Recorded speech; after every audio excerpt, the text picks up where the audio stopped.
Di bawah ketua PWM Pak Yai Tafsir itu agak berbeda gitu. Jalurnya adalah ternyata jalur dakwah toleransi. Nah, kira-kira itu di internal Muhammadiyah ada protes-protes, ada keluhan nggak tuh? Ya udah pasti ada, karena mungkin saya dianggap melawan mainstream. Betul. Di Muhammadiyah. Betul.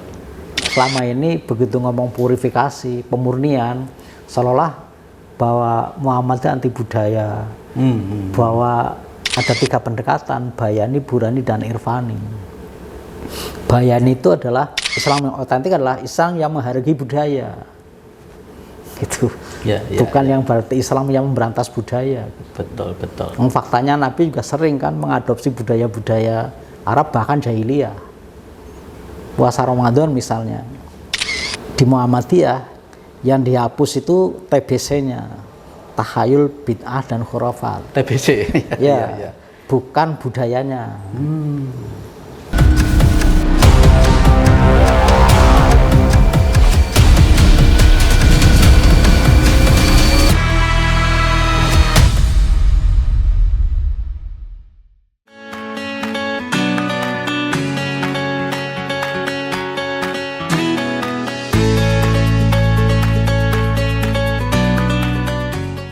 Assalamualaikum warahmatullahi wabarakatuh. Selamat siang, salam sejahtera untuk kita semua pemirsa. Berjumpa lagi dengan kami dari channel YouTube Jateng Post TV, channel YouTube miliknya Koran Jateng Post di Semarang. Pada kesempatan hari ini kita mendapat kesempatan sangat istimewa, kesempatan yang barokah, insya Allah bisa sowan dengan beliau adalah Bapak Dr. Kiai Haji Tafsir MAG.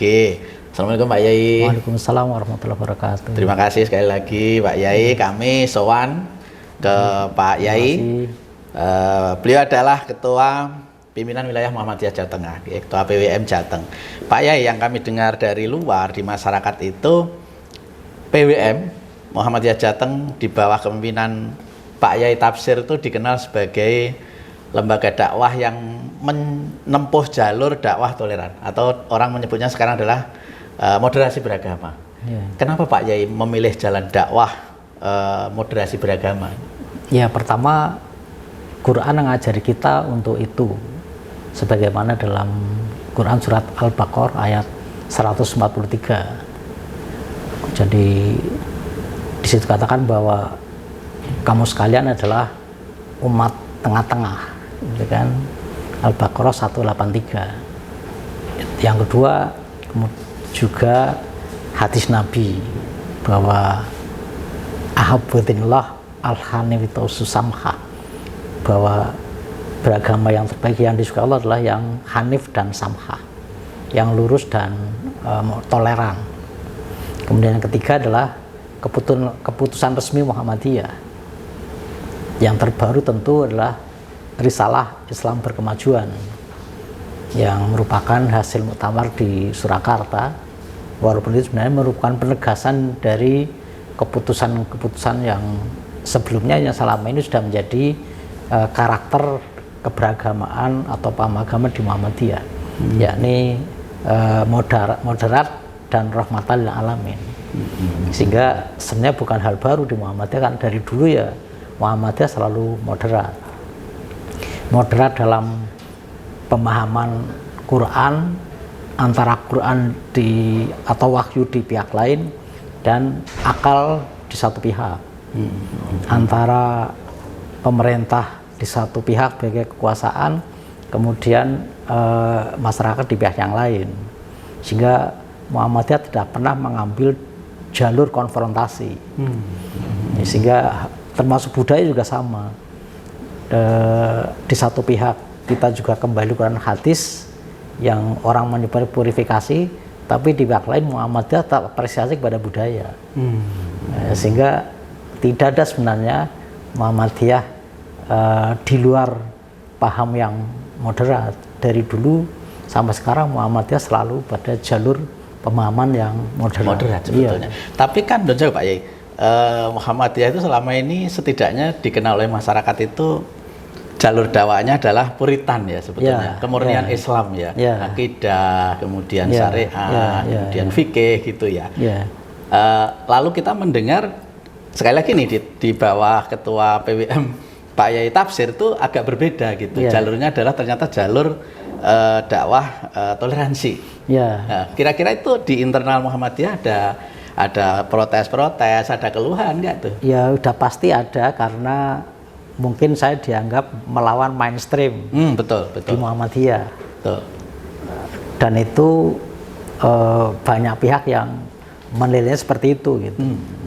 Sehingga sampai-sampai teman-teman IMM itu mengumpulkan tulisan saya di laptop, kemudian dijadikan buku oleh anak-anak IMM, diberi judul Jalan Lain Muhammadiyah. Ya. Karena kata teman IMM, pemikiran saya itu beda dengan pada umumnya di Muhammadiyah. Saya sering dikatakan sebagai selalu menempuh jalan lain. Betul, betul. Maka kemudian buku saya yang merupakan kumpulan tulisan itu diberi judul Jalan Lain Muhammadiyah. Jalan Lain Muhammadiyah dianggap menempuh jalan yang tidak biasanya. Iya, yang biasanya. Padahal menurut saya kan sudah mendalami berbagai dokumen resmi di Muhammadiyah. Betul, betul. Sehingga apa yang saya sampaikan sebenarnya semuanya sudah ada. Dokumen-dokumen resmi Muhammadiyah apa yang saya sampaikan. Termasuk dokumen resminya apa, Pak Yai? Ya misalnya di Muhammadiyah ada namanya dakwah kultural Muhammadiyah. Ini kan dokumen resmi Muhammadiyah. Itu pedoman sebetulnya ya? Iya, yang menyangkut hubungan antara Muhammadiyah dan budaya. Cuman kan selama ini begitu ngomong purifikasi, pemurnian, seolah-olah bahwa Muhammadiyah anti budaya, bahwa purifikasi itu identik dengan tekstualisasi. Padahal setelah saya kaji lebih dalam, tidak seperti itu yang saya pahami dari Muhammadiyah. Apalagi rujuk ila Quran wa Sunnah, itu di Muhammadiyah sedemikian luas perspektifnya. Bahwa dalam memahami Quran hadis pun ada 3 pendekatan, bayani, burani, dan irfani. Bayani itu adalah memahami dalil Quran hadis dari sisi teks dalilnya gitu. Tapi itu kan tidak cukup untuk memahami Islam secara komprehensif. Oleh Muhammadiyah masih butuh pendekatan yang kedua, ini burhani, pendekatan ilmiah, gitu ya, pendekatan ilmiah. Misalnya kalau kita hanya atau mengacu pada bayani teks, penjelasan teks, kan mestinya kita tidak zakat fitrah beras, kan nggak ada itu. Iya, betul. Mestinya kita kurma, gitu gandum ya. Gandum gitu kan. Tapi faktanya kita nggak pernah. Betul. Dan Muhammadiyah kemudian nggak pernah kemudian memaknai perintah zakat fitrah hanya pada level bayani, tapi yang kedua adalah burhani, sesuai dengan konteksnya gitu. Dan itulah kenapa Muhammadiyah keluar dari teks terkait dengan penetapan 1 Ramadan 1 Syawal. Iya. Kalau mau mengacu pada teks yang murni kan mestinya sumu liruyatihi wa aftiru liruyatihi. Berpuasalah kamu karena melihat bulan dan beridul fitri karena melihat bulan. Itu teksnya kan melihat. Tapi bagi Muhammadiyah kan melihat dipahami secara ilmiah. Hisab maka ru'yah bil ilmi namanya. Jadi ru'yah secara ilmiah, ru'yah dengan ilmu. Apa ilmunya? Astronomi. Apa ilmunya? Ilmu falak. Sehingga ketemu. Sehingga tanpa harus melihat secara langsung, kita sudah bisa melihat secara ilmiah. 1 Syawal, 1 Ramadan sudah tahu setahun sebelumnya sebetulnya ya. Bahkan kita langsung PP Muhammadiyah langsung berisi 5 poin. Kapan 1 Ramadan, kapan 1 Syawal, kapan 1 Dzulhijjah, kapan 9 Dzulhijjah, dan kapan 10 Dzulhijjah.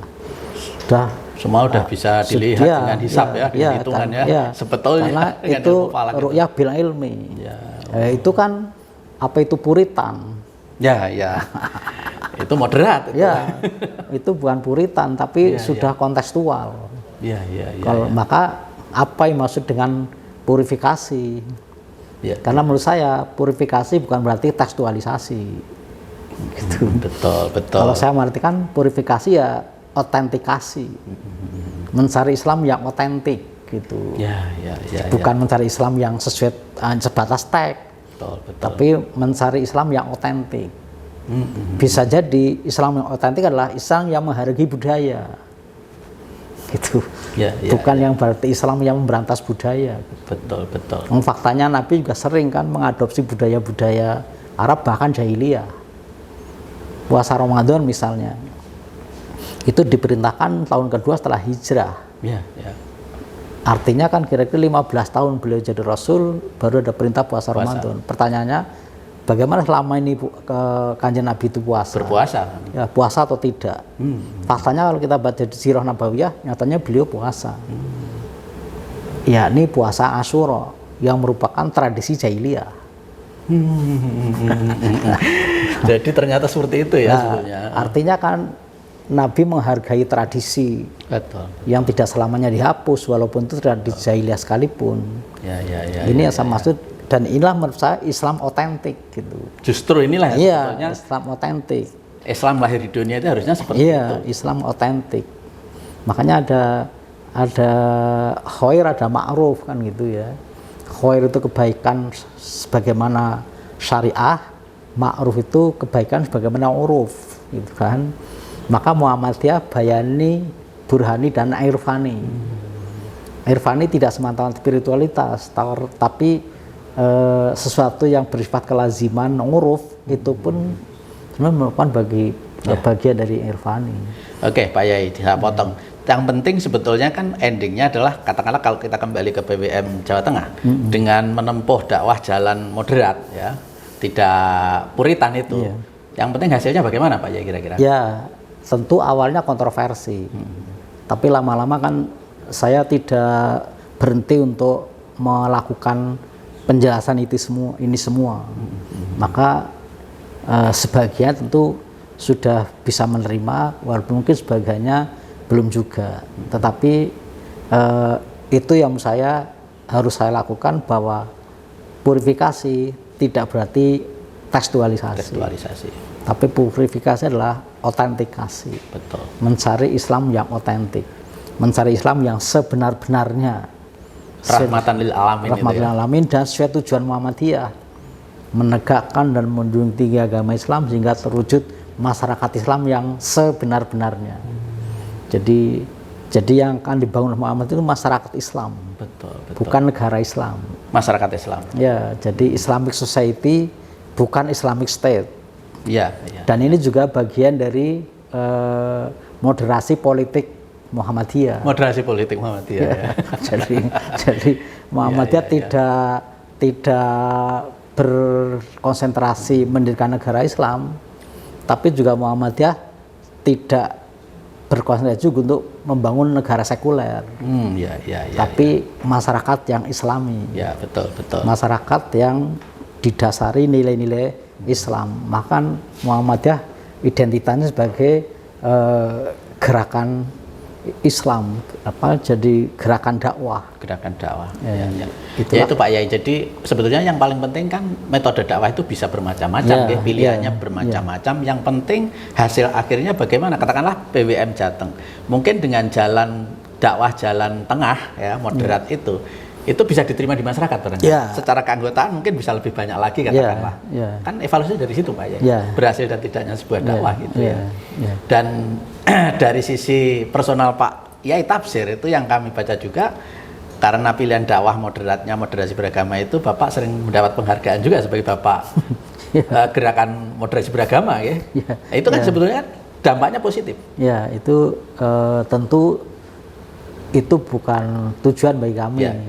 Tapi kalau kemudian masyarakat mengakui akan hal itu penilaian mereka.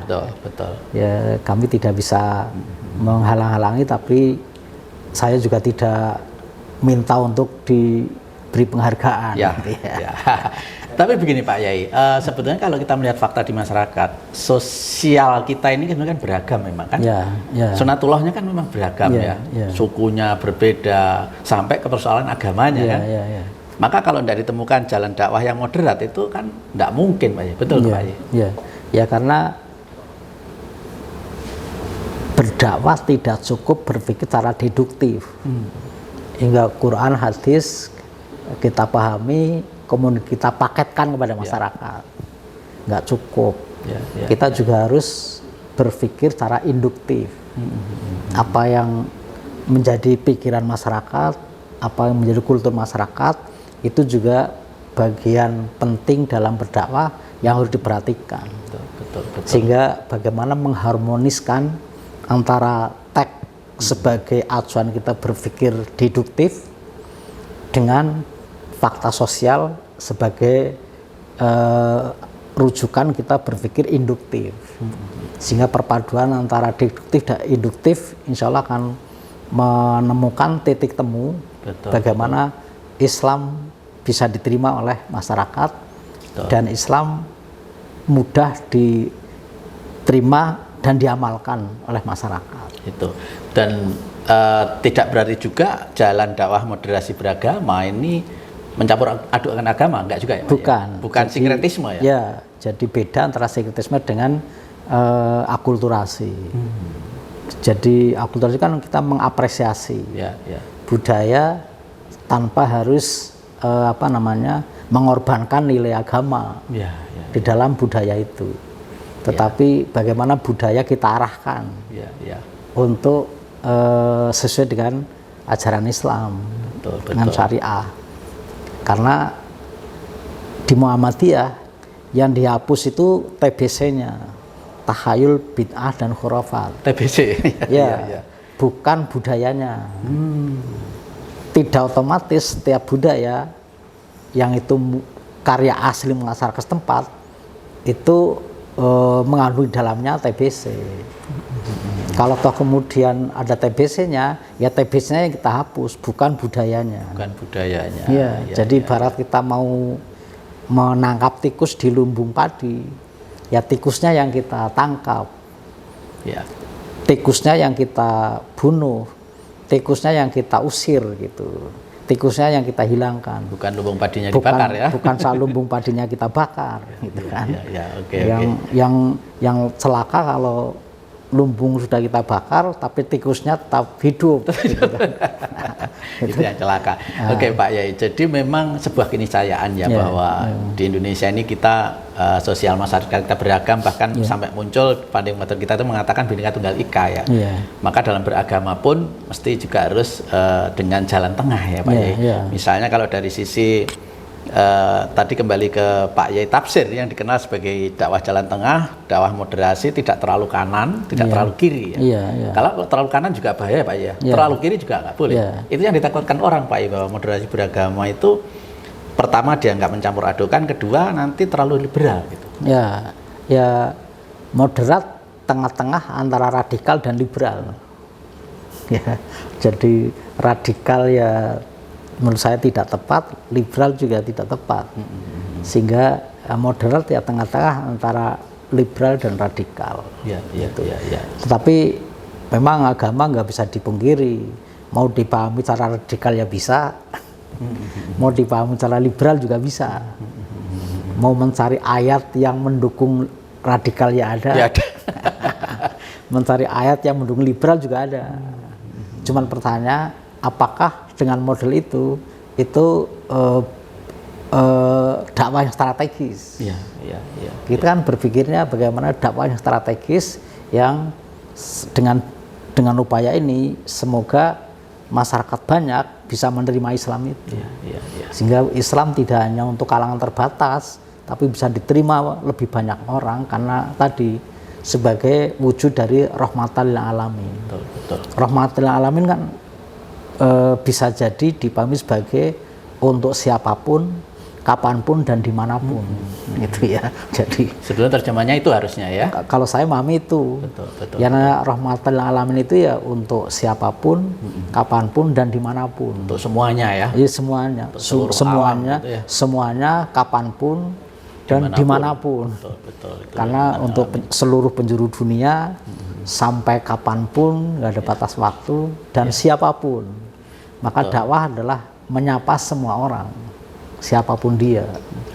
Betul. Bahkan dalam istilah Pak Yai Tafsir yang kita kenal selama ini, dakwah itu mendatangi kegelapan. Iya, jadi mencerahkan kegelapan. Mencerahkan kegelapan. Kita harus masuk ke lorong-lorong gelap, tidak hanya berkutat di lorong gemerlap.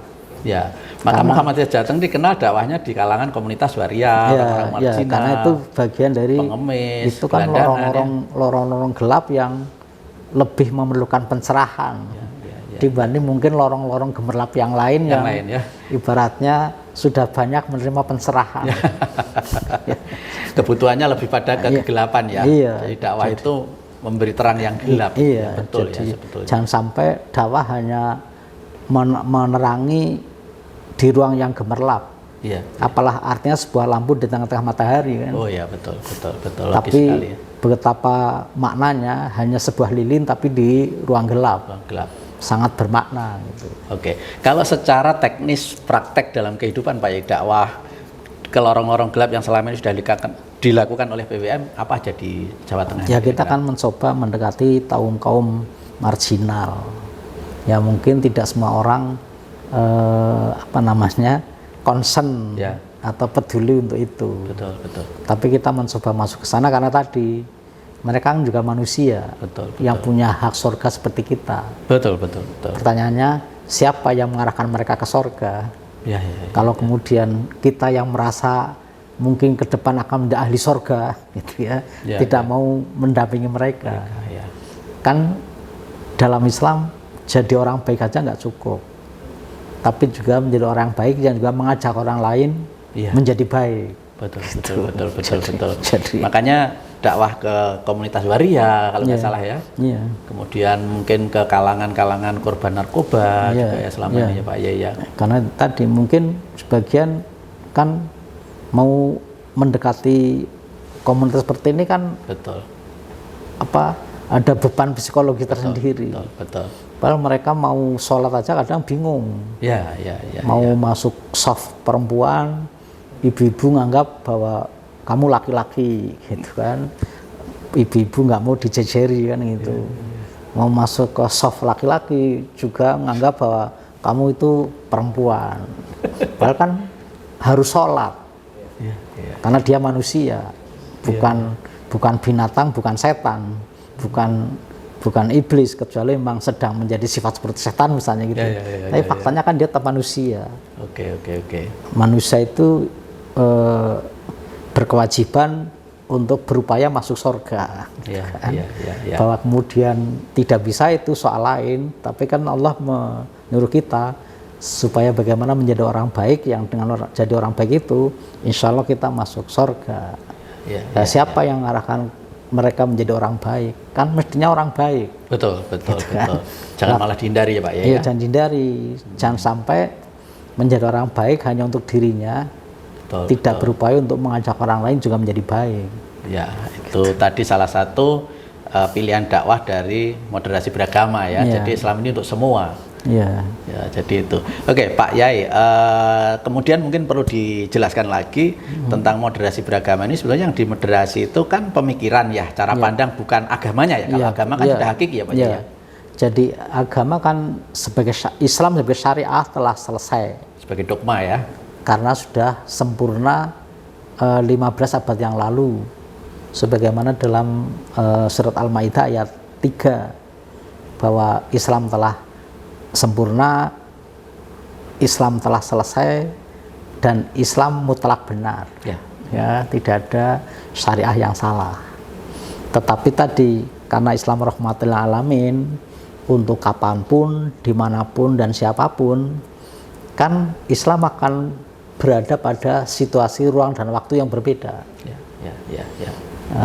Ruang waktu yang berbeda kan bisa jadi tidak mungkin menemukan pemahaman yang sama.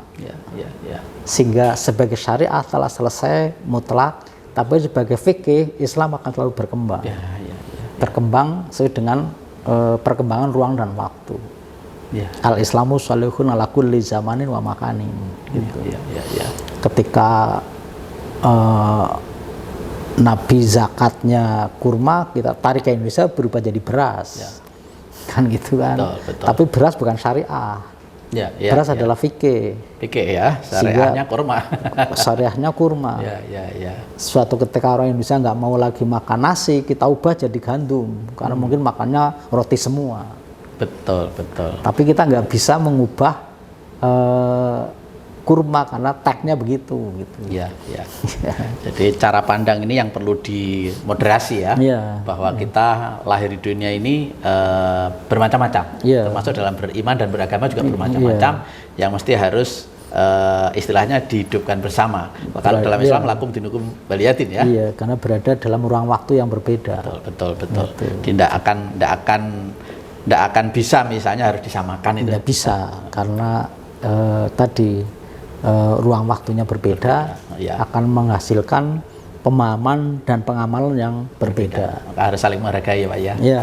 Maka memahami. Sekarang takjil saja. Coba begitu masuk Ramadan yang dijual di pinggir jalan apa? Kan kolak. Kolak kan. Jadi walaupun sekarang kurma banyak dan murah, tapi begitu menjelang takjil yang dicari bukan kurma tapi kolak. Gitu, Pak. Iya, itulah fikih ya. Kenapa ya? Karena kita orang Indonesia, mungkin karena yang tumbuh dekat kita itu kolang-kaling, maka lebih pasnya kolak, bukan kurma. Oke, jadi sekali lagi untuk tentang moderasi beragama ini ternyata memang jalan yang memang harus kita ambil bersama Pak ya. Tidak boleh kita misalnya menganggap benar satu sisi, menganggap yang lainnya tidak boleh ada gitu ya, sesuai dengan keyakinan masing-masing. Oke Pak Yai, di PWM Muhammadiyah ini selain dakwah kultural kan juga mengembangkan ini bisnis nih Pak Yai ya. Jadi luar biasa kalau saya baca juga PWM Jateng ini termasuk PWM yang berkembang paling pesat di Indonesia, baik secara bisnis maupun yang lain-lain. Mungkin bisa dijelaskan Pak Yai, kira-kira secara bisnis yang sudah dijalankan mungkin ke depan roadmapnya seperti apa PWM Jateng? Ya, saya kan mengacu pada hadis Nabi bahwa ashumul Islam salah satu. Amunisi Islam itu ada 3, asyam, asla, dan az-zakah. Jadi amunisi itu kan bekal, modal kita berjuang. Itu ada modal ruhaniyah, ada modal jasmaniyah. Modal ruhaniyahnya sholat dan puasa. Tapi ada modal jasmaniyah, yakni zakat. Zakat kan identik dengan harta, identik dengan uang. Pertanyaannya, dari mana kita bisa membangun ekonomi, membangun punya harta? Untuk zakat harus punya harta. Nah, kalau nggak punya harta nggak bisa zakat. Padahal itu bagian dari amunisi, gitu kan? Inilah yang kita bangun. Maka kita bangun lazismu, kemudian kita bangun sumber-sumber finansial. Karena dakwah nggak bisa lepas dari finansial.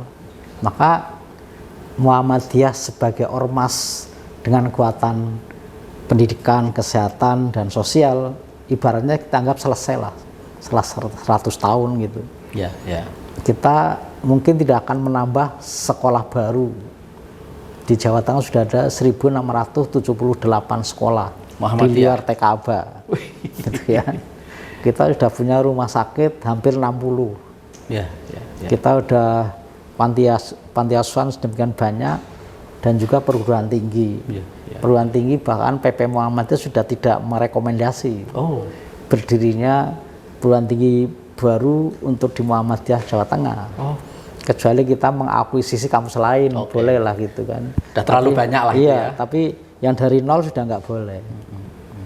Maka menurut saya sekarang Muhammadiyah melebarkan sayap untuk membangun branding baru, sehingga tidak sekedar ormas yang di bidang pendidikan, kesehatan, dan sosial, tapi juga merambah dunia bisnis, dunia wirausaha, dunia ekonomi. Amal usaha ya? Amal usaha untuk membangun tadi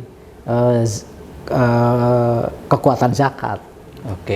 Yakni ekonomi. Maka sekarang kita bangun semacam paradigma baru. Muhammadiyah tidak sekedar ormas, tapi Muhammadiyah sebagai sosiopreneur. Itu. Betul. Ya, Muhammadiyah sebagai sosiopreneur. Karena Muhammadiyah sebagai penolong kesengsaraan umum. Ini kan sebagian dari semangat awal berdirinya Muhammadiyah adalah semangat PKO. Apa itu Pak Yai? Penolong kesengsaraan umum. Itu salah satu semangat awal berdirinya Muhammadiyah. Oke. Semangat kemanusiaan universal. Oke. Maka PKO, penolong sengsaraan umum. PKO. Sehingga PKO sebenarnya awalnya adalah gerakan kemanusiaan universal Muhammadiyah. Atau kalau sekarang PKU ya? Iya, untuk menolong orang-orang yang mengalami kesengsaraan. Oke. Bencana alam, musibah, kesulitan-kesulitan tertentu gitu. Iya. Tapi karena memang melakukan pertolongan itu dari kalangan medis. Iya. Dan baik dokter maupun perawat maupun rumah sakit, maka lama-lama kemudian PKU mengkristal identik dengan rumah sakit. Iya. Maka jadilah rumah sakit PKU. Itu kan jadi PKO. Padahal PKU ini sebenarnya adalah bersifat kemanusiaan universal. Tidak hanya rumah sakit. Tapi karena ini sudah mengkristal menjadi nama PKU, sehingga gerakan kemanusiaan universal Muhammadiyah sekarang ditarik menjadi MDMC, Muhammadiyah Disaster Management Center. Oke. Nah, sehingga salah satu semangat awal Muhammadiyah berdiri itu ya semangat penolong kesengsaraan umum. Gitu ya. Nah, dulu sengsara cari sekolah, sengsara cari kesehatan ya, rumah sakit gitu. Kemudian mengalami kesengsaraan, ada bencana alam, musibah. Gitu. Lah, untuk konteks sekarang, kesengsaraan masyarakat bukan susah cari sekolah, bukan susah cari rumah sakit. Rumah sakit banyak, sekolah banyak. Sekarang sengsara cari pekerjaan. Betul. Sengsara cari lowongan kerja. Ekonomi ya. Ekonomi. Oh, makanya Muhammadiyah harus hadir. Ya. Muhammadiyah harus hadir tengah-tengah orang yang mengalami kesulitan, mengalami kesengsaraan. Nah, kesengsaraan sekarang itu cari lapangan kerja. Betul. Coba lihat begitu dibuka lowongan kerja. Bejibun. Berapa yang daftar? Betul. Tidak imbang antara kesempatan yang ada dengan jumlah angkatan kerja yang ada. Betul. Sangat timpang. Betul. Lah, yang seperti kan Muhammadiyah nggak boleh diam. Muhammadiyah harus hadir. Betul. Coba kita lihat misalnya, kita ke luar negeri misalnya. Saya kira tidak ada lampu merah menjadi tempat cari nafkah. Kecuali di Indonesia. Di Indonesia ya. Saya mencoba melihat beberapa lampu merah di negeri lain. Entah itu di Asia Tenggara, di kawasan Eropa. Gitu. Saya perhatikan itu. Lampu merah itu ya bersih lah. Nggak ada orang cari nafkah di lampu merah. Tapi coba di Indonesia, mulai dari manusia badut, manusia silver, pengamen, pengemis, cara neblek ya, kemudian pedagang asongan. Ini kan saya kira tidak mesti dia orang pemalas, tapi sudah kehabisan akal. Betul. Cari lapangan kerja. Betul.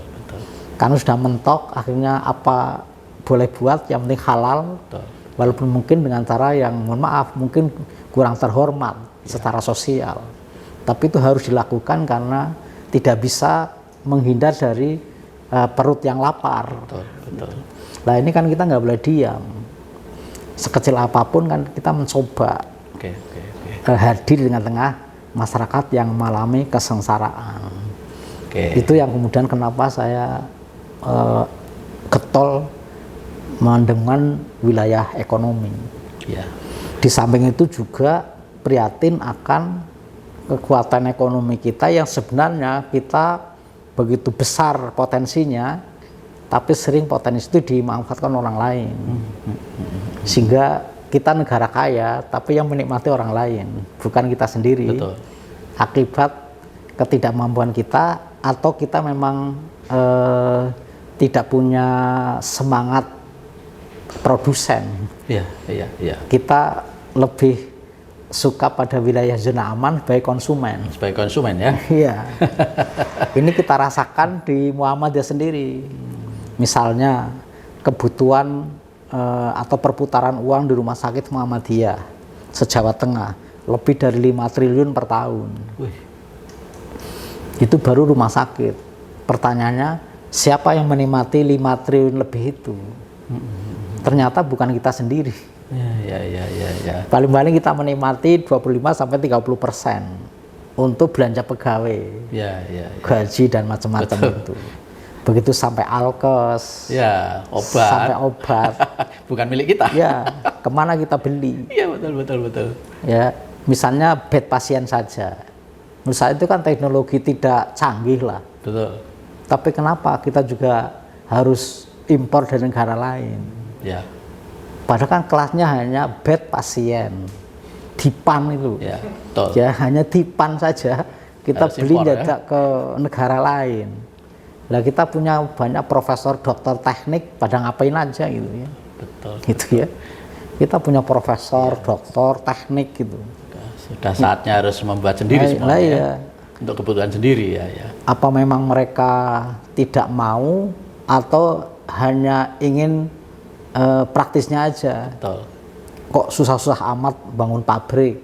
Tinggal beli yang ada sudah ada. Lah kalau mental seperti dipertahankan, sampai kapan kita menjadi negara mandiri? Betul. Katanya kita negara berdaulat, termasuk berdaulat ekonomi. Betul. Ya misalnya sekarang kendaraan, coba kita lihat di jalan kita itu full sepeda motor. Ya. Coba sepeda motor buatan siapa? Ya. Tidak ada yang nasional, Pak. Ya, sepeda motor buatan siapa? Dalam negeri tidak Satu ada. rumah bisa punya 7 sepeda motor. Mereknya itu semua. Ya. Padahal di negara yang menghasilkan motor itu nggak ada di sana. Ya. Mereka hanya buat, kita suruh beli, tapi mereka sendiri nggak menggunakan. Betul. Karena saya lihat di negara itu isinya hanya mobil dan sepeda ontel. Betul. Nggak ada sepeda motor. Motornya ke sini. Tapi semua dibawa ke Indonesia. Betul. Alangkah enaknya mereka menikmati uang, kita yang beli. Betul. Uang kita sedemikian banyak dibawa ke mereka. Apa seperti ini harus kita pertahankan terus-menerus gitu. Betul. Kan kita namanya tidak punya kedaulatan ekonomi. Betul. Kita nggak merdeka. Ya. Karena kita nampaknya sudah puas jadi konsumen, tapi nggak pernah berpikir jadi produsen. Jadi objek aja ya, Pak ya. Ya, lah. Maksud saya kita ingin berubah mindset dari konsumen menjadi produsen. Ya minimal memenuhi dalam negeri itu sudah bagus bagi bagian dari kedaulatan ekonomi. Dan sudah dimulai ya Pak ya dengan Muhammadiyah ya. Itu sekecil apapun harus mulai. Betul. Bahwa kemudian kita sudah tertinggal jauh dengan yang lain. Tapi kan harus memulai lah, kalau nggak memulai kapan? Betul. Minimal membuat untuk kebutuhan warga Muhammadiyah sendiri Pak Yai. Itu yang segera dimulai supaya Muhammadiyah juga bisa berdaulat mandiri dari itulah kenapa saya mendengungkan program industrialisasi di Muhammadiyah saat ini ya. Iya, bahwa kemudian tercapainya mungkin sekian puluh tahun yang akan datang itu soal lain, tapi harus memulai. Pikirannya harus dimulai sekarang. Oke. Luar biasa ternyata. Teman-teman, jadi Pak Dr. Kiai Haji Tafsir ini seorang ulama ya, sebetulnya seorang pemikir, seorang akademisi, tetapi ternyata era sekarang pemikirannya adalah lebih banyak kepada mendorong industrialisasi. Dunia yang sebetulnya di luar dari yang beliau geluti selama ini ya, dan dari situ Muhammadiyah Jawa Tengah ini termasuk yang paling maju ya, karena kan pemikirannya maju dan mungkin hasilnya juga secara ekonomi juga maju Pak Yai ya. Jadi sekali lagi Pak Yai, matur nuwun sekali waktunya yang diberikan kepada kita. Mudah-mudahan menjadi informasi, wacana, wawasan yang mencerahkan buat kita semuanya. Ternyata Muhammadiyah Jawa Tengah luar biasa. Sekali lagi terima kasih Pak Yai. Sama-sama. Assalamualaikum warahmatullahi wabarakatuh. Waalaikumsalam warahmatullahi wabarakatuh.